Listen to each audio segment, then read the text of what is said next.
একদিকে মমতা বন্দ্যোপাধ্যায় দিচ্ছে, আর একদিকে মোদী সরকার নিচ্ছে। আপনি কার সাথে থাকবেন সিদ্ধান্ত আপনার। তৃণমূল জিতলে দুমুঠো ভাত, আর বিজেপি থাকলে ধর্মে ধর্মে আঘাত আর সংঘাত। তৃণমূল জিতলে দুয়ারে রাশন, আর বিজেপি জিতলে দুয়ারে ভাষণ। তৃণমূল থাকলে সাম্প্রদায়িক সম্প্রীতি অক্ষুণ্ণ থাকবে, আর বিজেপি থাকলে বাংলাকে ভাতে মারবে। কার সাথে সিদ্ধান্ত বাংলার মানুষকে নিতে হবে। গত 7 বছরে খালি বাংলা থেকে তুলে নিয়ে গেছে 6,50,000 কোটি টাকা। আমরা গত পরশুদিন ইলেকশন কমিশনের অফিসে গেছি দিল্লিতে। আমি জ্ঞানেশ কুমারকে বলেছি কত বাংলাদেশি বাংলা থেকে বাদ দিয়েছে, আপনি তালিকা প্রকাশ করুন। করতে পারবেন? তালিকা প্রকাশ করতে পারেন।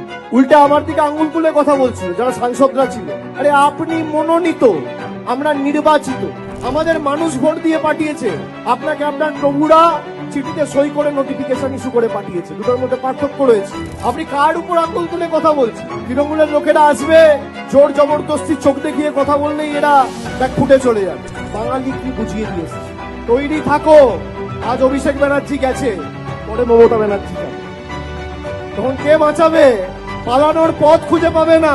যা আঘাত তোমরা দিয়েছো, পাপের ঘোড়া পূর্ণ, আগামী দিন বাংলায় বিজেপি শূন্য। এটা সুনিশ্চিত করতে হবে।